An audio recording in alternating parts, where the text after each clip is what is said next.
Love, Bhaumek, Chetan, Gayatri, Hiral, Manish, Namrata, Nimesh, Pooja, Sandra, Sandeep, Srishti, Tushar, Ushma, Vishal, Zarna, Ayushi, Mauli, Pranav, Siddharth. Thank you all for joining in.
Well, we are all set to begin with another exciting session on connecting the dots. Good afternoon, ladies and gentlemen. Years ago, the Human Resource Department, often referred to simply as personnel, was primarily charged with keeping records, ensuring companies followed regulations and were in compliance with laws, and determining wages, compensation packages, and other benefits. Over the years, the HR department has evolved tremendously. In fact, the HR department has gone through drastic change in the last 10 years alone, along with the current pandemic that we have seen.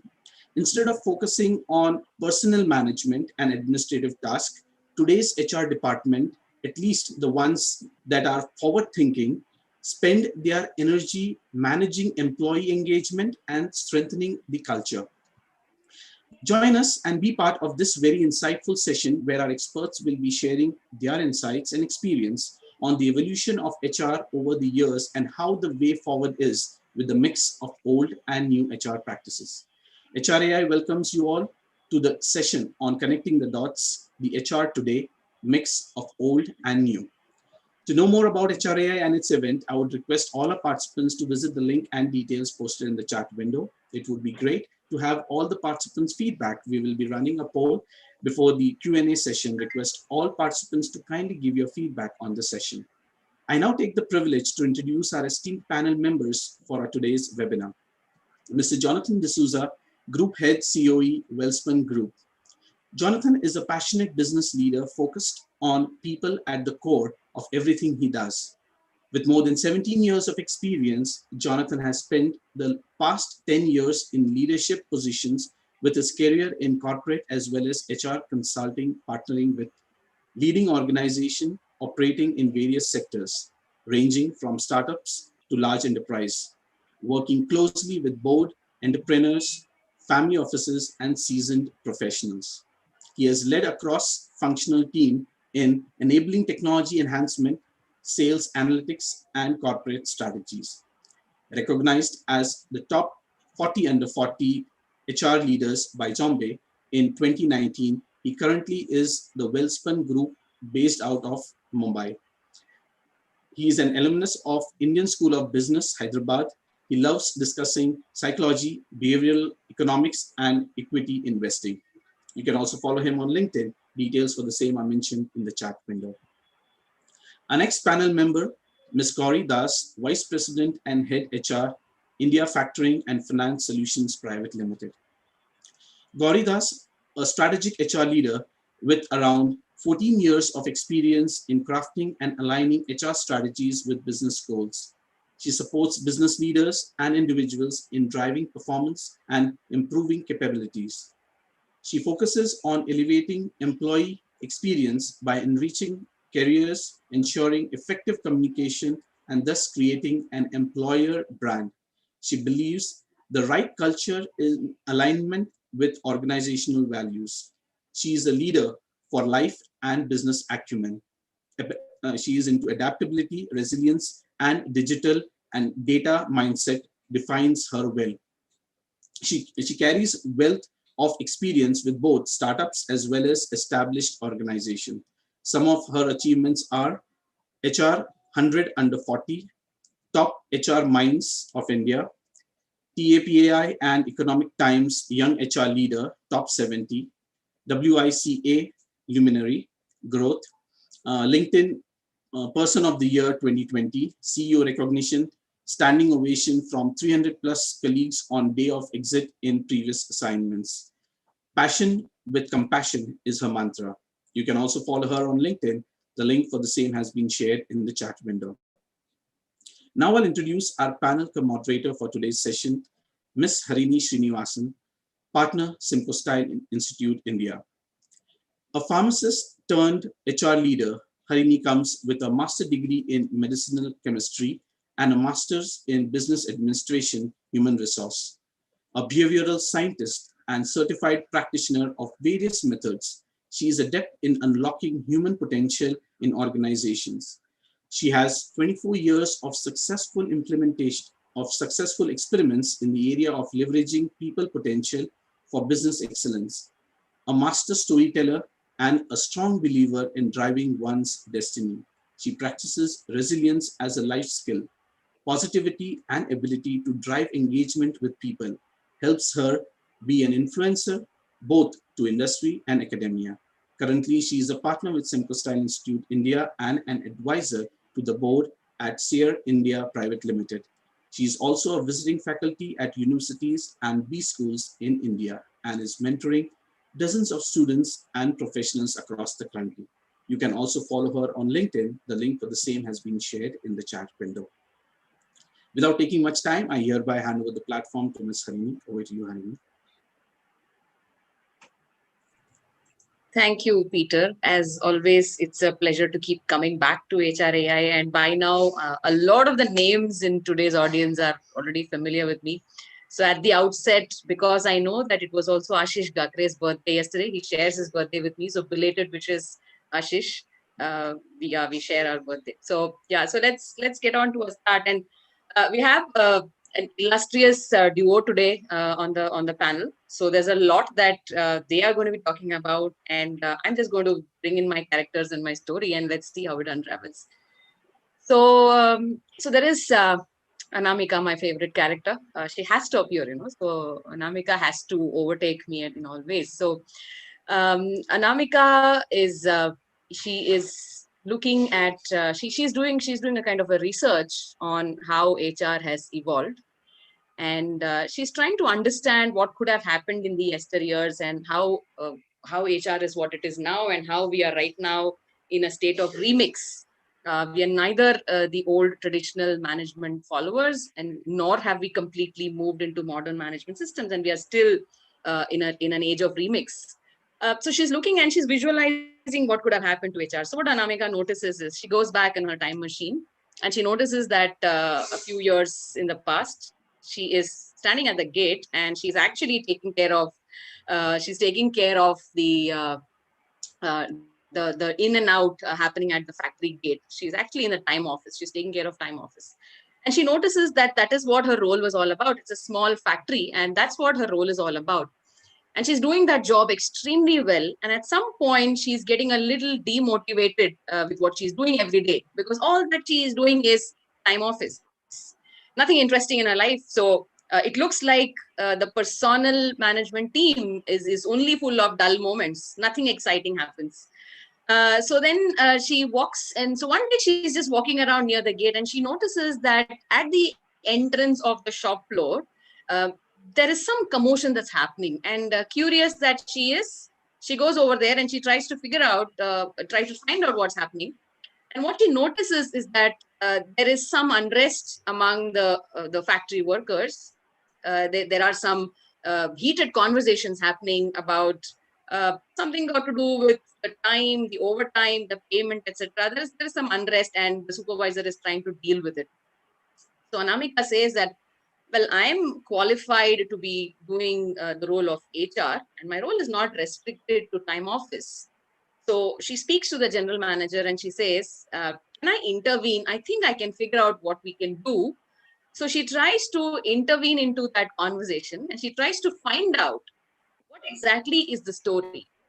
What is the psychology behind the conversation that's happening? People are there, they know their roles, they know when the factory starts, they know what they have to produce, they know where the tools are, and they know all of it, and they know the reporting structure and everything. Then why is this happening? And what can be done to be so that this conflict moves towards a state of harmony? So that's what Anamika is thinking, and she tries to intervene into the conflict, and she does an amazingly great job of managing and dealing with that situation. So Gauri, I would like to hear from you. So here is where Anamika noticed herself, her own persona, and in her time travel, she noticed that she has moved from doing something as mundane as a time office keeper to someone who is actually getting into conflict management and dealing with people. So she notices a shift between uh, personal management slowly gravitating towards people, towards being human, towards understanding human psychology. So, what's your take on this transition? When and how would you describe this transition that might have happened? And Sunny, it was a lovely story, and all your stories are always as lovely. And Anamika has to, yes, she has to resurface to make it more impactful. So I fully agree with Anamika, and I am having something similar for me as well. When I started my career, it was with leave and attendance management. So I started it from there, and that's why I can fully relate to the story. But if we have to see where it goes back, so I would say there were 4 or 5 eras. First one started, like you rightly said, it was only about attendance, time machine, timekeeping, and all of it.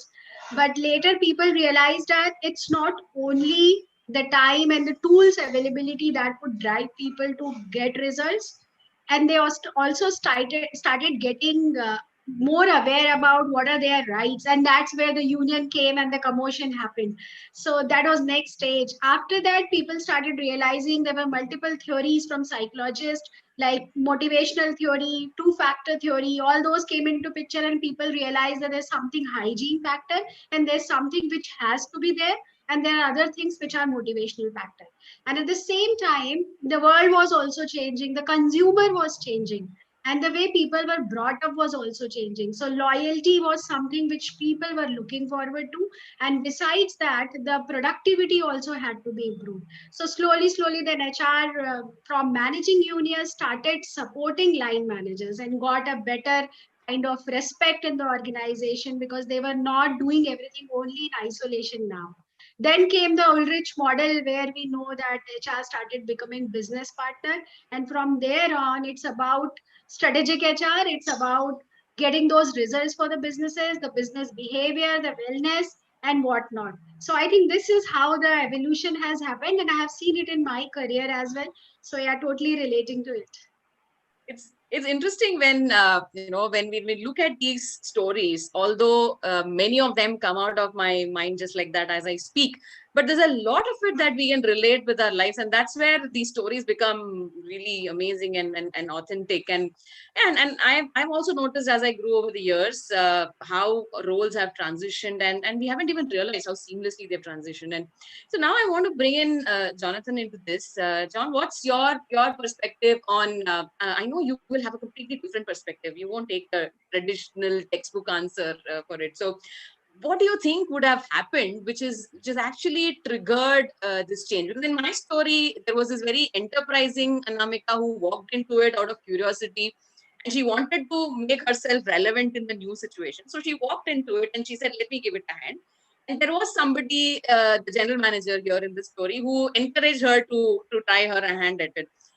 So, what do you think actually happened? I mean, this kind of being taking initiative, being enterprising, and someone willing to let you experiment, did that help? And how does it really pan out in the workspace? So happy birthday to Anamika, and I'm sure she'll be proud that she's evolved from managing time to actually now solving more complex issues. But I'll just take a step back, and I completely agree with what Gauri said.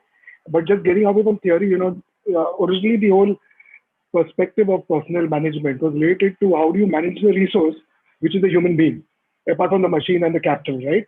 So a lot of it came from the military, from the army, from the British army. I think a lot of those practices came there saying, if you do not know how to measure productivity, then you measure through time office. You came in for 8 hours, had 1 hour of lunch and a break, and you went home. In those 8 hours, you produced something, right? The perspective I have on this is that very, very clearly, for at least the last 100 years of what we know HR has been, uh, HR has been more of an enabler to the business. And hence the business side, look HR, you need to do time office. Look HR, you need to do a bank up. Look HR, you need to do grievance redressal. Look HR, you need to do collective bargaining, right? And I'm so glad and happy to live in these eras now, where HR is now going to tell the business, look, if you want to succeed, uh, and let's take an example of ESG. Let's take an example of, the millennial. Now, HR is telling the business, if you want to be in business, this is how you need to conduct the business. So I think there's been a phenomenal shift in the way HR is now playing a role from being told what to do to actually holding the light in the darkness, saying, we believe this is what the right thing to do is. And maybe that may not necessarily be the right thing, but the most appropriate thing in that point of time for the business. Because we now live in an era where every 2-3 years, something or the other is changing so dramatically, including technology is changing every year. So I think the mantle has shifted for HR to now say that, look, I think I know best what works with the people. You tell me what is the purpose of the business and what kind of ethics do you want this business to be done in, and let us help you navigate this time. So I've always believed that HR is now a navigator. Uh, think of a rally car, a CEO sitting at the wheel, right? And the navigator telling him, turn left, turn right, do this, brake. I think that's the role now HR is increasingly expected to play. Interesting. I used to refer to HR as being the co-pilot, but more than the co-pilot comes and takes charge when the pilot is, taking a break. But I think the navigator's role is much more, because you're actually telling the business that you just don't have to spend all your time and efforts in thinking, and we will look at things out there in the future, and we'll tell you which is the best way to get there. And I think this role of a navigator is even more evolved than the role of a co-pilot. So I'll stop calling HR as a co-pilot anymore and say that HR is a navigator. So looking at, with Anamika's time travel, so she enters into the workplace and she tries her hand at conflict management, and she realizes that she's actually able to put human psychology, human behavior into use, and she's able to manage that situation, and she actually impresses the general manager and the company management. And then HR finds his role inside the office. Apart from being in a storeroom full of personnel files, you find, Anamika finds herself in a slightly better looking office, which has things which are not, which are more than just those personnel folders, and they have HR projects to drive. So she notices that HR is now expected to drive initiatives which will take the organization to the next level. And suddenly she hears about a concept called Agile. Late 90s, early 2000s, she hears about this concept called Agile. And picking a thread from what Jonathan said, is everything around is changing every 2-3 years, including technology, including the market economy. Everything is changing. So it's very difficult for anyone to stick to plan, and that's a big learning for Anamika. So when she hears about Agile, she's curious to know, and she does a lot of research around what Agile is all about. And what she discovers is that Agile is a concept that came into being in the IT industry, especially with people who are working in IT as software consultants, and that's a very IT thing, and the way it is worded is also very IT specific. But she is being the person that she is. She tries to find out what is it that one can do to apply it in the way we work. So she reads about the 4 tenets of Agile, and Agile tenets talk about putting people and interactions above processes and tools. That's the first tenet of the 4 tenets of Agile manifesto. And Anamika is wondering how this could be restricted only to how an IT engineer works. Why can't it be the way HR works? So she's trying to think of ways in which she can put people and processes, people and interactions on top of processes and tools. And then she comes into an era where actually people are focusing on putting up systems for use. Performance management systems are getting automated. You have ERP implementation, you have attendance, which is managed automatically, so on and so forth. So she's struggling to find how is it that you can bring agile into HR. So again, Gauri, coming back to you, in an era that we have lived through till recently, where we all of us saw a lot of automation happening in organizations. Even if it's a small company, we noticed some or the other automation creeping in. Gone are the days where we were writing on desks, on journals, on those registers. Gone are the days where we were signing attendance masters. So in this age of evolvement, where HR has actually become started using technology in so many ways, how do you think Anamika would have found a place for putting the first tenet of the Agile Manifesto, putting people and interactions above processes and tools?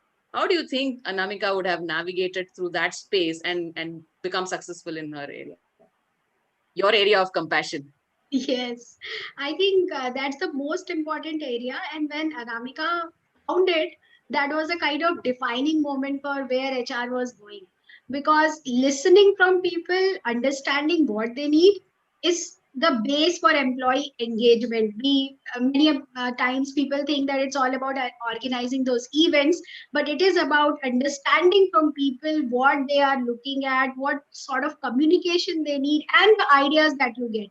So I'll bring in my personal experience here. When I joined one of my ex-employers, they were at the transition state. So being a promoter-driven company for 30 years, they were recently acquired by an Australian MNC. And the transition was kind of everybody knew promoter and everything used to work that way. And now it has to become a MNC. So the most important thing that I realized there was connecting with employees and understanding, because employee morale was at rock bottom. People were kind of, many people were leaving, as we know what happens with M&A cases. So it was happening there, and I was clueless. What should I do? Where should I start from? So, like Anamika, there was this aha moment, and I realized that if I start connecting with people with various channels, be it one-to-one interactions, or it can be a skip level meeting, coffee with MD, whatever, and that gave me a lot of insights into what is really required. Otherwise, you just run processes which have no heart. It's only about having that strategy and asking people to execute, like 3H, which is head forms for strategy, heart for alignment with people, and hand for execution. So far it was all about the having the strategy and just get it executed. But now there was a heart element, and I think that is the most important element that HR needs to work on and is actually working. We saw in the COVID era that how it really helped us. Interesting point you brought about head, heart, and hand, and that is probably the best balance one can have. Because as we were in the personal management age, I think the heart element was completely missing, and it made sense. It was relevant in that time and age, but over a period of time, it lost its relevance, and organizations which noticed and kept pace with the times have managed to be employers of choice. So, Jonathan, what do you think could have really triggered this, the aspect of bringing the heart into head and hands in the workplace? What do you think could have been that moment of trigger? Of course, So, Agile Manifesto states it. Of course, it does. But apart from that, I'm a little weak on the agile side, but I'm going by the literal meaning of the word, what agile means. But in the industry 2.0, for example, we all grew up with this thing. Change is the only constant, right? For me, agility, dealing with COVID, simply means that in today's world, it is not change is the only constant. It is transformation is the only truth. There's no other truth in life, right? Whether as an individual, whether in your personal life, whether in your professional life, or whether in an organization. So if you go and look at LinkedIn and look at all the job profiles being posted, have handled transformation, comfortable with transformation. Nobody talks about change management anymore, right? So to me, agile simply means that when you look at the skills, one of the things I'm doing a lot of research on nowadays is T skills, for example. What does it simply mean? It simply means that here's an individual who knows his or her or their specific skill set, but also has a worldview of how to do other things which are beyond their skill set. In a simple way, it simply means that can I, when I bring head, heart, and hand to the workplace, can I be empathetic to my colleagues and co-workers in such a way that I'm able to collaborate rather than compete? I think anybody with those key skills are able to do it much better and lead cross-functional teams and lead mega transformation projects only because they're able to see the other side of the story. Point number one. Point number two, when you talk about IT and you talk about agile, very, very clearly, I've always believed, and it's a no-brainer, that the customer defines your product, the customer defines your service, and the customer defines the value to your product. There's not a truth in HR as well. The customer is the employee, or your better word, your team members are your customers. And if you put a wall of process between you and them, you're not going to go anywhere, because either you or they have to scale that wall. So if you break down the wall of process and policies and are able to understand which is the important lever which you need to drive, and you may not win all the battles there. You cannot change a company overnight. So which is the lever which will change the maximum is the role which we need to find out to actually drive transformation or change in the old era. So to me, it's about design thinking, which is your subject, specialized subject. But it's simply that if you keep the team member or the people in the core, how do you then redesign what you're doing? Lastly, very, very clearly, always capital was given a lot of precedence. Capital was given a lot of precedence in business, but people have realized that whatever capital I deploy, if I don't have the right talent, I'm pumping that capital down the drain. So today it's talent and innovation, which is actually adding value to capital, because technology is otherwise commoditizing everything else, right? So for me, that is what agility is, that being able to change clothes or being able to change your role in such a way that you're able to find where the value in the business is from a people perspective. Absolutely, very well said. In fact, agile, even if you look at the dictionary meaning of agile, it's responding to the stimulus, in the right way and quickly. The fast and accurate response is what agility is all about. And if you look at agile as a concept, also that's what it says. Don't stick to rigid rules. Don't stick to a rigid plan. Be flexible on your plan, and you should be able to redesign your plan as situation demands. And so, interestingly, Anamika, when she's going back in her time travel, she notices that agile as a concept was something which HR folks did not embrace for whatever reason, and we stayed away from agile implementation, saying that it's not meant for HR, and it is something that our software guys have to do it. And so it was, and it was whether you look at any of the competency maturity model implementation certifications, or when you look at an agile implementation, HR actually stayed out of it. But Anamika today, when she's going back on her time travel and she's looking at that era today, she's wondering, why can't we bring agile practices into HR? So when she's thinking of getting agile practices into HR is where she's now, as Jonathan pointed out, she's talking about understanding competencies, because she's looking at humans as humans, and she's trying to understand competencies. She's trying to understand reskilling. She's trying to understand upskilling, multi-skilling, all of that. And how is she doing that? She's doing that by looking at the future, looking at what the future wants from her organization. What is it that the future is looking at of her organization to deliver? And she's working on that. So Anamika sees that the role of HR has moved from time office into the plant, managing conflicts, which has led them to understand psychology, understand a little more beyond what conversations are happening, and then also look at futuristic development of individuals. So, and there the role of HR in the space of talent development is emerging. So after navigating through all of this, Anamika also realized that HR's role as a talent development expert or a center of excellence for talent development is really something which is critical for an organization's growth. So Gauri, your experience in your journey of talent development, and that to future focused talent development, what do you have to say about that? Yeah, so you rightly said there was no scope of competencies at one point of time. Nobody was thinking about them.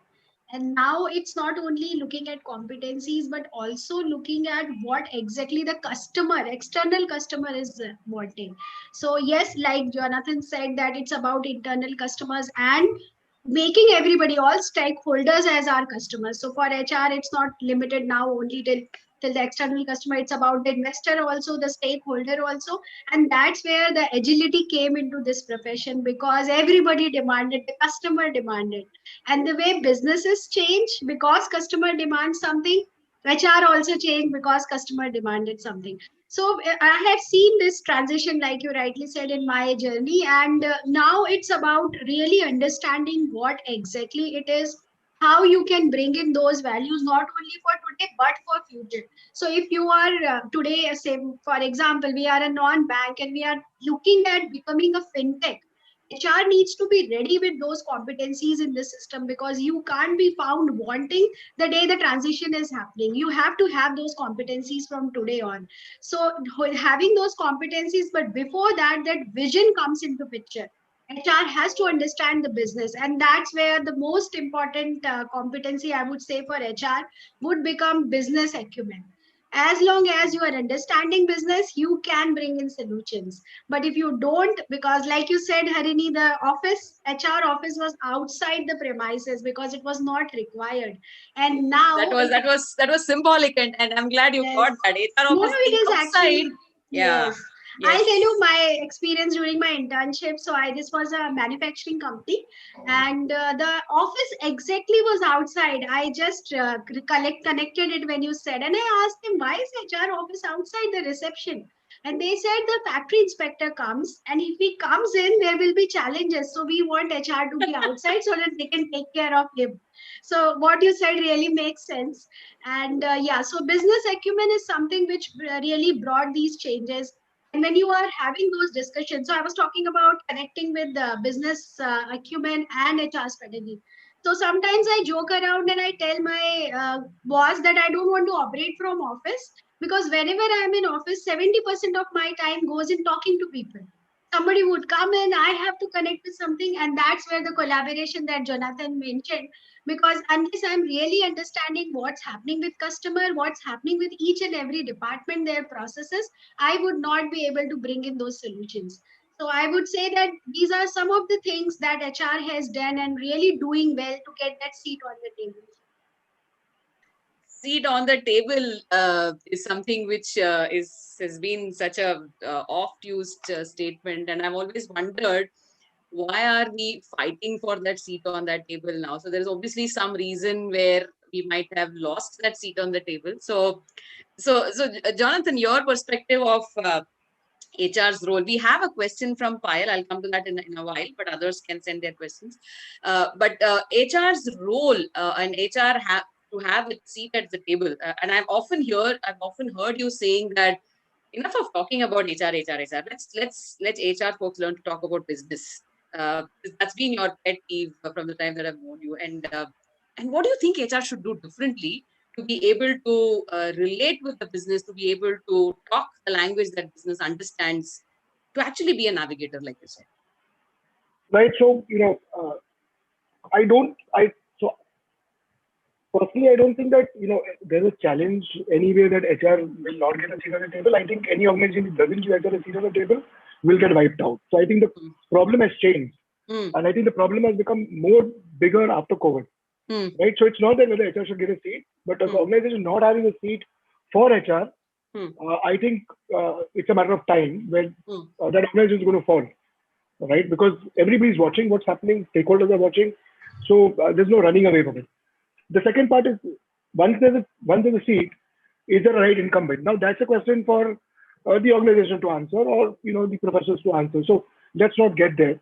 But when I look at the way the HR function or the role has evolved, let's pick the last 10 years. Let's not go back, grandfather's time. In fact, when you spoke about time office, I could not relate to it because I started my career in services, right? So in services, HR is in the middle of you're bought in and you're put in the middle of the. That shows how old I am. Right. I don't think it's about old or young. I think where we started our careers from, right? You started maybe on Mars and I was on Venus, God knows, right? And we're trying to deal with first world problems on Earth, right? So, so I could not relate to it that time, and I can't relate it to it today as well, because although we are in the manufacturing, but I've not started a journey from there. However, coming to, even if you look at the last 10 years, uh, all the problems which HR was brought in to solve technically has become a commoditized issue, right? There are books written about it, the solutions available, there are consultants available who will do it cheaper, and people have become wiser as well, because a lot of lockouts have happened in manufacturing. People have lost livelihood. They have realized that collective bargaining truly means collective bargaining. It does not mean you win, I lose. So those things have almost, almost almost got done and dusted with. There are some issues which yet keep cropping up, like we've seen in the Wistron factory in Bangalore, but those are one-odd cases. It's not very rampant anymore, right? So technically, you've moved from whatever you tried to solve has become a commodity, which does not require faith anymore. And if you put technology to it, technology will solve it for you. And because it's a commodity, the value drops. Why would I pay, right? Now, what is now going to be, priceless for an employee, for an organization looking at HR? I think skills like coaching, skills like counseling, skills like being a consultant to the business, which is where the value proposition is, right? So the role of HR is actually moving up the value chain, saying that, look, if business wants to extract value, internally let us help you within the ecosystem and within the set of team leaders and leaders we have. Let us say, how do we get maximum value in the business? And I think that move up the value chain has already begun happening, and hence there's so much of demand on the profession today, right? Where you need to know before getting into a room what are you going to talk about. And the second part is from skills perspective. A policeman skill was, HR was a policeman earlier, or a detective, right? So those companies are very different. Trust no one, trust but check, audit karo. We were in that world. So the companies there were apt for that time, right? The companies today, like Gauri absolutely pointed out, one is storytelling, because there's so much of data points. How is it that, how do I put a story to the purpose?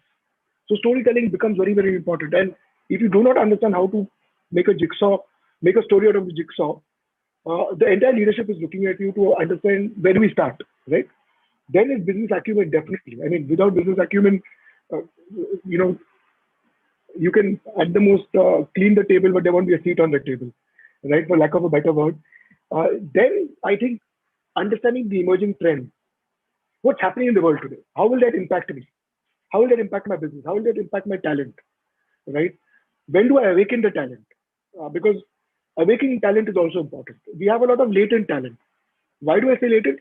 Because a lot of the leaders, a lot of the people in the company today have grown in a particular way, right? So there has to be an awakening for them to also embrace the fact that they need to also change. They need to move up the value curve. Apart from your normal promotion policies and your incentives and all of that, I'm talking about skilling. How do they skill themselves? And if they need to skill, what is the right way to skill? So that's where coaching, counseling, on all of that come in. And lastly, I think one of the most critical skills in HR has become persuasion or influencing. How do you continuously persuade people to believe in what the story you're telling? And how do you iterate your story? Because the world is moving too fast. So you'll have to keep iterating a story every year. We used to earlier iterate it every 5 years, right? So how do you iterate and you accept that, look, this particular intervention of HR fits down, I'm sorry, but we are trying to also experiment because there's no right way anymore. So the humility to do that is where the heart comes in, and tell the talent or the leadership that HR is going to run 10 interventions, 7 are going to fail, but 3 will be super duper, because unless you do those, you will never be able to awaken talent, right? And I think it's like, can I take the leadership to the water and will they drink the water? Or do I need to hold the bowl and say, please drink?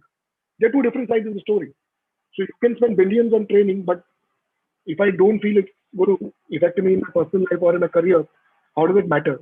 Those are going to impact the company, right? So HR clearly, to just cut that long discussion of mine, clearly HR has moved up the value chain. Clearly the value in HR now is in coaching, counseling, navigating, and consulting. Yeah, a very, very interesting perspective we brought about how HR has actually realized what its role is in the entire ecosystem. It is not only managing records, it's not only managing when there is a problem, like Gauri said, it's also about looking into the future. And looking into the future brings me to Payal's question, which is about HR analytics. So Payal wants to know, we're all talking about HR analytics so much, and obviously we understand that you need to have a lot of data for you to really come up with some interesting analytics. And large organizations will have a lot of data. What about small organizations? What about privately owned small businesses? Does HR analytics really have a role to play in small organizations, or do we just do with simple standard reports? So, does HR analytics have a role to play? If yes, then how? What's that role? So, Gauri, would you like to elaborate a little on role of HR analytics? Yeah, I'll cite an example, and this would happen with everybody, and every now and then we face this. So you have a candidate, and this is where when HR is able to take risk and voice their opinion, which we are assuming that this is there already. So is a candidate who is referred by a business head or somebody, and you think the candidate is not good, right? And you tell that I don't want to hire this candidate because of these are the reasons. This is what I have found during interview, during BEI or psychometric or reference, whatever. Now, the first question will be, we have already spent this much time on this particular candidate. We don't hire, and then there are more chances of offer getting rejected also. So you will be under stress. Yeah, it's right. I mean, if he doesn't accept the offer, it's a referral. So the offer acceptance would be really easy. But if you look at the data, you have the answer to this question. And the data will tell you what is your rejection percentage. So that is a very small example of HR analytics, and I'm sure Harini is smiling because she's relating to it. So very small example, but it brings into perspective. If you have a rate, say 10%, 15%, you don't have to worry about it. You can easily tell your business manager that, look, this has been the historic data, and this is what going to happen. We are not going to die tomorrow. Our business will not close if we don't hire this candidate. Likewise, how many days it took to fill up a particular position. Very small analytics, but it would be really helping you even in small businesses. So this is one side. Another side is definitely if you have those kind of measures where you can find out what is the pulse or survey. I mean, what is the pulse telling about organization, or many other things which can be done. But if you have to cite an example about small business, this would be very practical. Yeah, thanks. Jonathan, would you like to add on this point? Yes, it's my favorite topic. So so one of the things is, there's an inherent fear with the word analytics, right? I think Yes. because we I want believe you that to break that down. because we believe that analytics is anything which comes on a machine and it's an Excel sheet and you have to analyze it. To me, Yeah, and analytics is we put all those big names. No, this reminds me of uh, Three Idiots, like Dhokla, Khandua, Handu, and all absolutely, that. We absolutely. say data, we say artificial intelligence, we say machine learning, and all of that, and we put all of that, and we say, oh, this is analytics. But In just fact, break it down into simple things for Anamika to understand. yeah. So my favorite subject is, I don't know if you'll see that bingo mad angles ad, right? They keep turning the Yes. triangle in the business. So that's what analytics does, right? Analytics will only give you a story, or it'll only give you a trend. The carving of the story is the job of the human being, right? And we have seen, I think in 2019-20, that even in machine learning there are biases which have crept in. So end of the day, analytics is not some rocket science. And second part is small company, large company. I think you can also do analytics by doing a pencil and pen survey, right? You don't need it coming through a digital format. The point I'm trying to drive home is that I think we are so stuck into analytics that we forget the core is that you are dealing with people. When you deal with people, there's analytics and there's emotions, and together they form a story. They don't form a story I'll give an example. Time to hire, right? Taking from Gauri. In a large company, time to hire, HR will always be winning because on an average, the time to hire will be better than what you signed up for. But if you go and check it for critical positions, you see you're lagging, right? Now, in critical positions, I would not only do time to hire, I would also do, I would also go and map the job, map the job role, understand whether you're actually hiring a Superman or actually hiring a human being. Because that's what goes wrong in most of the critical hires. The people who craft the JD, the line manager who craft the JD, crafted for a Superman or a Superwoman or or a gender neutral word, whatever it is, a super being. The problem is that HR has to step in there after the first month if they're not getting the person, say, are you looking for something which is not available in the market? If yes, then what do we do? Right? So analytics is something which will take you to there, but how do you understand the emotion in it is by talking to the line managers and all of them. But you need analytics because there's a famous saying, ये court सिर्फ सबूत देखता है. So you need that for fighting your case. I think that makes you very strong. If you have analytics to back you in your case, you have driven the point home, right? And then is the soft side, the qualitative side. Secondly, I think today we are all enamored with words like MI, ML, AI, there's something else, RPA. Right? They were always happening. They were always happening. It's just that all of these companies paid consultants to sell their products better. So you're bombarded with this information. You can do equally well on Excel. Doesn't matter. Provided you know what to do and you don't have the fear to question the data. I think analytics is all about questioning data rather than seeking answers from it. Right? So, one of the things I think, if you ask me, what is the skill HR needs to build, is build a lot of ability to handle technology and data. I think that's something which we lack because we have never been frontline on the business. It's not like being in sales where you look at all the various data points and decide how the customer is going to buy. And that's a journey. I think today, thankfully, companies investing in it. It's just that we should be able to piggyback on that. I think so. That's my view on it. Very, very, very well said. Actually, analytics has always been there. Maybe it was never called by that name because obviously decision making was based on observation of incidences, trends, patterns, numbers, behaviors, and all of that. Obviously, decision and if you look at any of the very successfully grown organizations, before analytics really became a jargon, obviously they are successful organizations because they have taken the right decisions at the right time. So it has always been there.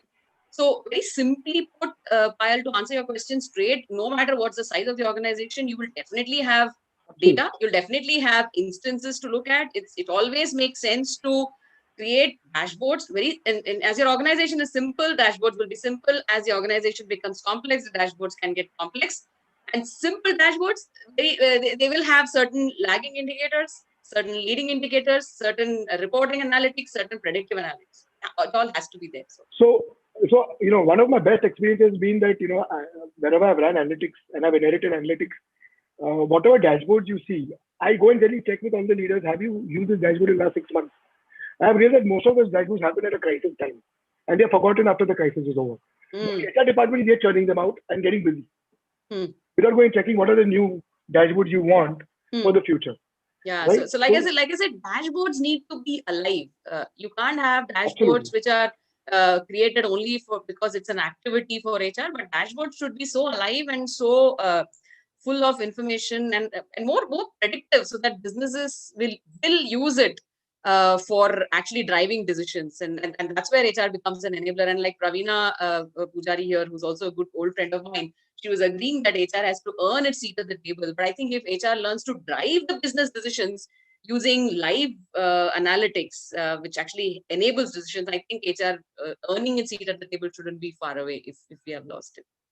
Yeah. So I have one more question, which is from Vikas, and I'm kind of going to blend a lot of things here so that he gets his answer as well. What do you see as the future of HR? We have transitioned from personnel management to human resources function. We have tried to bring in a lot of human, and that's where Anamika is now finding herself, saying we have transitioned so much. We have spoken about understanding the business. We have spoken about analytics, how to convert data into meaningful information for decision making, and all of that. What next in HR? What next? What is it that's going to drive us? Because that'll be interesting for people like Vikas who wants to understand how do you prepare yourself to face an interview as an HR fresher, because you should be able to look at answer this question. Where do you see yourself 5 years down the line? A typical interview question. How does one help youngsters to answer this question? What's the future? Dori, you can go first. So, what's 5 years from now? I think even interviewer doesn't know today. The way things are changing, the change is so quick. Yeah, but I think if we have to look at future, totally we are going to have a different thing. Some have already started. Rest of it will definitely start very soon. And I think employee experience, which we are already working on, would take a better, positioning, and that would be one of the areas. So again, collaboration, emotional intelligence, connecting with people. How do you do that? That would be one of the things. Digital and data mindset, definitely. And we know there's a lot of digital. There is, like we discussed, John and Harini, both of you said a lot of things about it. So what is really important from there that would be beneficial, and what you will really be taking from there is another thing which we have to really understand, because machine is always available to reply to your answers, but asking the right question is our responsibility. So that is another thing that will determine the business behavior tomorrow. Because today when we look at COVID situation, we saw that HR was connecting with whole business and trying to drive things while keeping the business disruption at minimum, but having the humanity also. So minimum business disruption in most human way was my mantra, and I think that's how it's going to happen in future also. So HBR has predicted a lot of roles for HR, and it's not very far off. It's just few years that we will be having somebody who will be teaming with machine, and who will be removing those biases from machine, who will be removing those biases from people. So that would be one role. Wellness is another important aspect, and we saw during COVID times that even very senior professionals were found wanting in terms of financial wellness. They did not have reserves for 3 months. The financial planning was missing. So if you want to have a holistic perspective of employee, all 8 dimensions of wellness has to be taken care of. And who is going to do that? HR is going to do that. So that's another important aspect. And that is what is also going to determine business continuity. Business behavior, the predictive analysis will tell you what's going to happen in future, and accordingly you will connect it with business. Then we have everywhere the digital things. So VR and IR would be another thing where people will be teaming with machines and giving them that kind of experience. So these are some of the unheard roles, because removing biases, yes, we are working on it, but we are still at the stage that we are coming to know that there are biases. And how are you going to do? What are you going to log the algorithm so that machine learning doesn't happen more? Or you are going to give more experience to machine to bring up machine learning is what we have to decide. So I would say these would be some of the future roles, and accordingly, we have to be ready with the competencies. So with such an elaboration of what the future of roles in HR looks like, Jonathan, what's your advice for youngsters, especially the freshers? Because in my experience in dealing with a lot of students in this last year, has been this one worry in their minds: how do we land ourselves jobs now? What is it that we should do quickly so that we are able to make ourselves relevant and find jobs? And that's exactly what Vikas wants to know. How does a fresher qualifying in HR find a job? I'm sure he's not asking about the process, the procedure, but from an area of keeping oneself ready, from an area of developing skills to bag a job. What's your advice to the young generation? Okay, so I'll just go back and then go forward on this. So, the first thing when I remember when you said that, where do you see yourself 5 years from now? So if anybody asks because that question, you should walk out from that interview. Do his career a favor. Right? If an HR guy asks him that, he should say this is the wrong company to join. Right? But let me tell you that, 10 years ago when people ask these kind of questions, is that the company decided your career. The organization decided your career. I think the tide has changed. I think today, any fresher or any mid-career professional, someone like me who went through mid-career blues as well, I think very, very clearly the expectation that we need to say, the expectation from organizations, the expectation from leaders, or the expectation from HR leaders is that, do you have a clarity of where you want to go in your career? I think that's the first starting point. Because if you are not clear, nobody else is going to guide you. Right? So what homework we would do at 30 years of age is now being expected at when the kids are 18, 20, when they want to join the workforce. If they really want to build a great career, I think that's something they have to be prepared with. Now, then there's the how. The how is that, whenever you apply to a job, you see a job description. You have enough information about the company on social media or on the website. You have to understand how does this job add value to what you want to achieve. And that's how you need to lead the interview, not lag in the interview. Because most often they're not, you wait for the interview to ask you questions, but I think the future is where you can navigate your job description, navigate the company's purpose, the values, and lead the interview to say that, look, this is what I think my role will be over the next 2 or 3 years. What do you have to say? I think that's a better discussion to have rather than, a normal one way, I question, you answer, you question, I answer. I think that does not work anymore. It is dialogue based. Secondly, from a career perspective and from an HR perspective, uh, you know, I'll give context and I'll give the answer. So, the why has become very important for the organization. The why is the purpose. The what is the goal, right? But the how has completely changed. The how is now focused on two things. It's focused on people, on what we want people to do, and people on how we want to treat our people, right? So it's a lot of persuasion, influence, and it's a lot of care and humanity, right? So if all of this is true, you know, the questions you ask people is, look, this is where we want to go, and you always keep asking them, how are you doing on this journey, right? So that's the journey of HR. And in that sense, I think before becoming a CEO or an MD in HR, I think the next role for HR, which is going to open up, is the COO, or that role, which is normally operations or sales, or administrative focused, or the CAO, CEO role. I think that's an HR role in the future, right? The HR is going to be the COO, not from a designation, from a functional point of view, which anchors the business, which ensures the business is running on track, right? Which generally these jobs were generally given to head of operations, head of finance. I think with people becoming the core, this role is going to open up in the big time, and this role becomes very critical as a successor to the MD or the CEO in the future. So that's why I see the skill building is going to happen. And typically the CEO role deals with people, projects, transformation, and technology, right? So that's where I'm envisaging the HR role to go, maybe 3, 4, 5 years from now. Interesting. So looking at what the future of HR looks like, I would simply put it for benefit of freshers.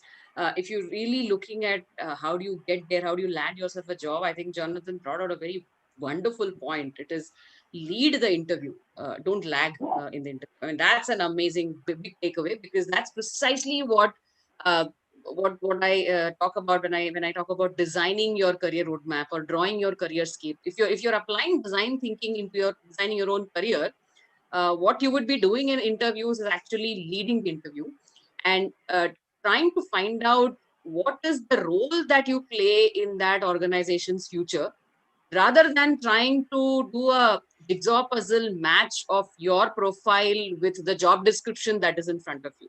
That is all passe. No one is going to look at that. Even if it is, if that happens in front of you, within days you will realize that it doesn't work.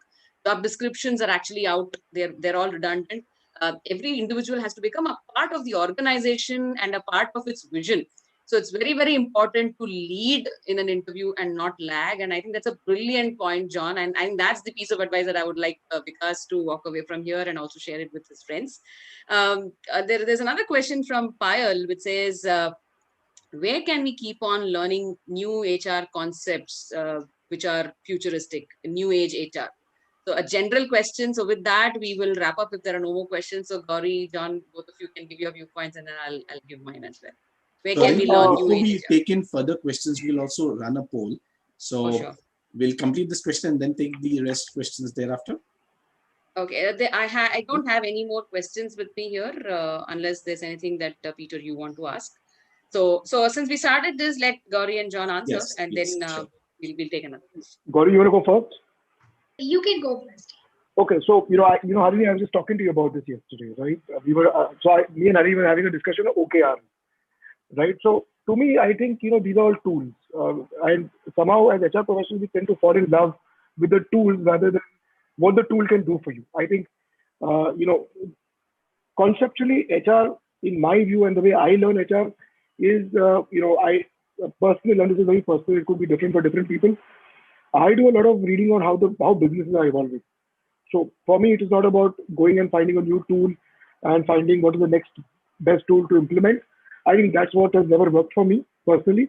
I think for me, it's saying that how a business is evolving, where has the value, and where is the return on capital which is being employed in the business, how is that moving?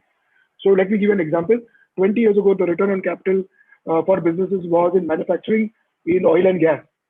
Today, the return on capital employed is clearly in technology, it's clearly in media, it's clearly in social media, your FANG stocks, for example, right? Now, if I want to find out what are the best intellectual practices, I'm not talking HR practices because HR is a mix of labor and intellect, right? So labor is something where you put a process, you get productivity. Intellect is where innovation lasts. So if there's money being pumped in these companies, I want to clearly know that what is the Netflix, what is the Amazon, what is the Flipkart, what is the what are these leading tech enabled companies doing to their people, the Ubers of the world, the Oyos of the world. What are they doing? Because that's where the maximum money is getting deployed. Uh, Tesla, for example, right? Because that's where you will come to know that how are they treating the intellectual capital of their business, which are people, right? How are they fostering innovation? And I generally try to pick up a lot of those things. The second part, which is something which is a favorite topic, is behavioral economics, which I read a lot. It's my favorite subject. Uh, Clearly because I think the classical theories don't hold good anymore. I think the roti, kapra, makan, won't hold good for another 20 years. And imagine this: if universal basic income becomes a reality, right? Then money or careers are not to be made by working. They will be made by innovation, intellectual capability. So that those are areas that keep me interested. I don't read theory anymore. Uh, uh, I think theory is good in terms of to build a construct, but my personal advice is that's where you will find a lot of the leading people practices. Sorry, Yeah. So to where do you add, learn? Hmm. yeah. To add few more dimensions here, so I think one of the important roles that HR is now playing and would be playing more in future would be acting as a marketer, because employee value proposition and employer brand is totally our responsibility. So yeah, learn what Harini is doing, which is storytelling. That is most important thing. Second is we are designer also. That's again I'll be referring to what Harini said, that when we have to design programs, we have to design policies, the handbook is not for us, and there is no law which I'll ask people to follow it now. They will follow only if their heart is there, and that's where design thinking comes into picture. Similarly, for rewards, your comp and ben, anything and everything that you do should be based on design thinking. And Harini wonderfully said that even your career mapping should be based on that. So that is another thing. And finally, we connect the dots, we bring in kind of supply and demand thing also. So what is required at this moment in terms of organization's future, and bring in those talent from there, the passive talent, the pipeline, everything. So these three things I would like to add, and John has already taken it up very well.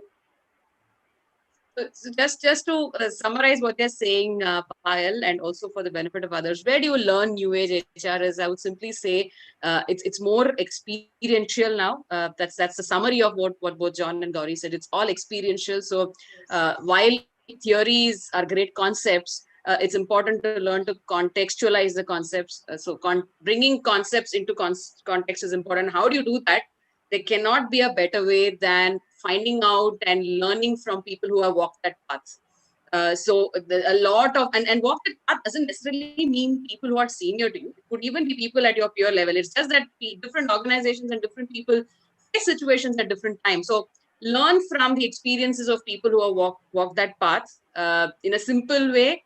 Do what Anamika is doing. Simply observe, learn, be curious, ask questions, jump into uncertain areas, experiment for yourself. Because when you jump into an uncertain area and you experiment, it's you don't feel the pinch of failure, because anyways you didn't know that. So you're not an expert, you failed, doesn't matter. But if you learn something, if you win in an uncertain area, it's definitely a moment of pride. So that becomes a very big motivator. So keep jumping into areas that you don't know. Look up and look on people who have walked that path. And I think that's the best way to learn new age concepts, because all of us are learning as our roles are evolving. So there is still no textbook which talks about a modern method of management. So it's all evolving. And I think that's the best way. Be curious and learn, become Anamika. That's what it is. So Peter, now you can run your poll. If so, we Yeah, have one more question from Vikas, but we'll run the poll yeah, first. thank you so much, Harini, and really insightful responses that we have received. Yeah, we'll be running a poll. Would request all our participants to kindly share your feedback on today's session. While you are doing so, please share your questions pertaining to our today's session in the chat.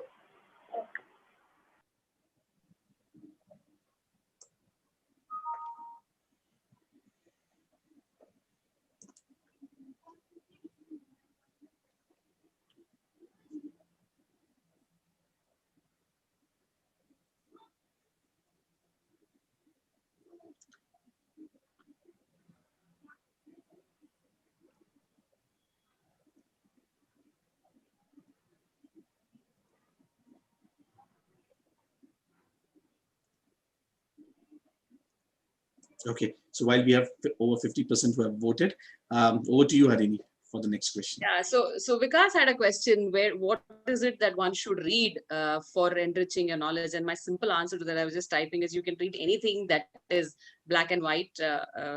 John and Gauri were talking about HBR articles, etc. Yes, anything including HBR articles which is in black and white and it is related to business is something which everyone should read. Whether you are HR or non-HR, it doesn't really matter. If it is related to business, I think go take a look at it. Whether you understand or not, I learned it that way. I would just read, it would stay in my subconscious mind. At some point, it would just surface out when you need it. So I think it's all about being curious and reading anything and everything that's related to business. You may remain focused on your industry so that you're able to deliver what is required there.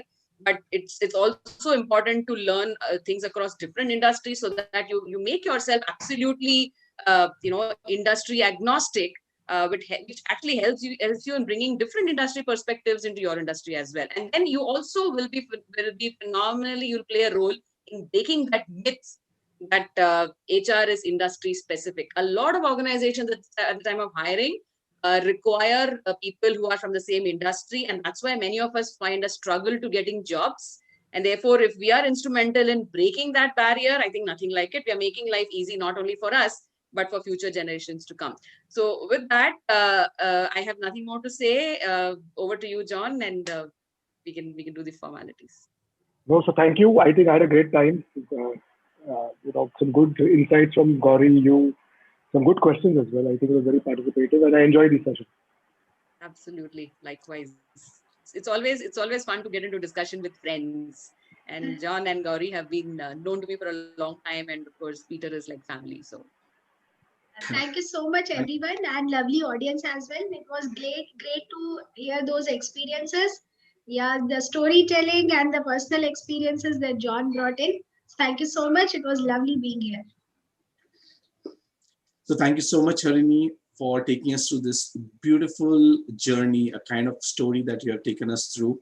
And of course, Anamika, and how HR needs to realign, redesign themselves by being the strategical business navigator themselves. A good learning and good takeaway. Thank you, dear panel members, Jonathan and Gauri, for sharing your insights and addressing all our questions. To all those who wish to share and learn, you can also access the recordings of our today's session on our YouTube link shared in the chat window. Before we conclude with our today's session, we would also want to thank all the association members, Geisha, NASCOM COE, GlipTalk, Talgrow, TLE, LinkedIn Local, Ahmedabad and India, WCCI for supporting HRAI event. To know more about these associations, request you to kindly visit the link provided in the chat window. Do join us for our next event, a masterclass series where we have 5 masters all set to share their knowledge beginning from the 22nd of March 2021 at 3 p.m. Indian Standard Time, a session on diversity and inclusion by Ms. Pooja Luthra. Request you all to kindly register for this event at the link mentioned in the chat window. Also to join the Dialogue 2021 WhatsApp chat group to the invite link shared in the chat window. That's it from us today. See you soon. Stay safe, take care, and bye for now. Thank you, everyone. And Thank you. Thanks. Thank you. Thank you.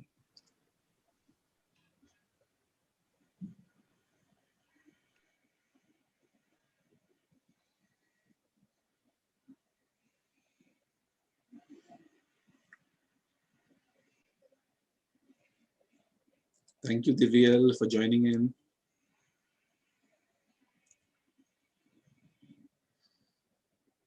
Well, Shyam, we hereby conclude with our today's session. Thank you. Thank you. हाँ हाँ हाँ मैं देखा